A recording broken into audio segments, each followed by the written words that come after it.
Hello, আসসালামু আলাইকুম viewers. আর একটি নতুন ভিডিও নিয়ে আপনাদের সামনে উপস্থিত হলাম। আজকের ভিডিওতে মূলত আমি আলোচনা করব আপনাদের বাসা বাড়িতে পালনকৃত মুরগির যদি বসন্ত বা গুটি বসন্ত বের হয় তাহলে সুস্থ করতে কী ওষুধ ব্যবহার করবেন। আপনারা যারা বাসা বাড়িতে দেশি মুরগি বা যে কোনো ধরনের মুরগি পালন করে থাকেন, মুরগির অনেক সময় দেখা যায় কিন্তু মুরগির শরীরে বিভিন্ন স্থানে বসন্ত বের হয়। এটি মূলত ক্ষতের মতো দেখা দেয় বা অনেক সময় ফুলে যায় এবং হালকা ঘা সৃষ্টি হয়। সেক্ষেত্রে দেখা যায় মুরগির শরীরে প্রচণ্ড ব্যথা হয় এবং জ্বর আসে এবং মুরগির খাওয়ার রুচি কমে যায়। সেক্ষেত্রে মুরগি ঝিম মেরে থাকে এবং অনেক সময় মুরগির ওজন অনেক কম হয়ে যায় এবং যদি ডিম দেওয়া মুরগি হয় সেক্ষেত্রে ডিম উৎপাদন কমে যায়। এজন্য এই রোগ থেকে মুরগিকে সুস্থ করা অত্যন্ত জরুরি।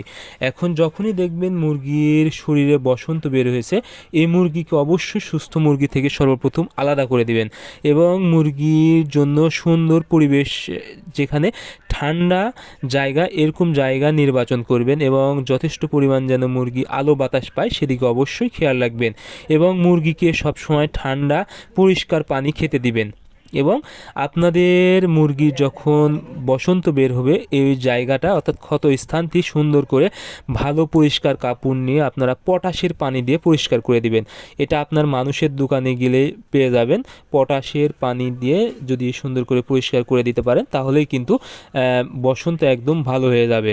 এখন বসন্তে বের হওয়ার কারণে যেহেতু মুরগির জ্বর আসে এবং ব্যথা হয়, সেক্ষেত্রে আপনারা ফার্স্ট ভেট ব্যবহার করবেন 1 গ্রাম 1 লিটার পানিতে। এতে জ্বর দ্রুত সুস্থ হয়ে যাবে। এবং রেনামাইসিন আপনারা 1 গ্রাম 1 লিটার পানিতে, এবং যদি ট্যাবলেট ব্যবহার করেন তাহলে একটি ট্যাবলেট 4 লিটার পানিতে ব্যবহার করবেন। এই রেনামাইসিন কিন্তু ঘা শুকাতে অনেকটাই সহায়তা করে এবং শরীরে ব্যথা যদি থাকে তাহলে তা দূর করবে এবং জ্বরের জন্য কিন্তু রেনামাইসিন ভালো কাজ করে।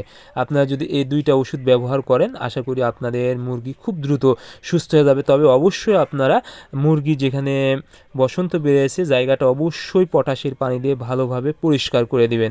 এবং যাদের বেশি পরিমাণ মুরগি তারা অবশ্যই আপনারা বসন্তের ভ্যাকসিন পাওয়া যায়, এই ভ্যাকসিনটি করে দিবেন। তাহলে আপনাদের মুরগি এই রোগ থেকে একদম সুস্থ থাকবে। সো আজকের ভিডিও পর্যন্তই। আপনারা আমাদের পরবর্তী ভিডিও পেতে অবশ্যই চ্যানেলটি সাবস্ক্রাইব করবেন। ধন্যবাদ সবাইকে। আল্লাহ হাফেজ।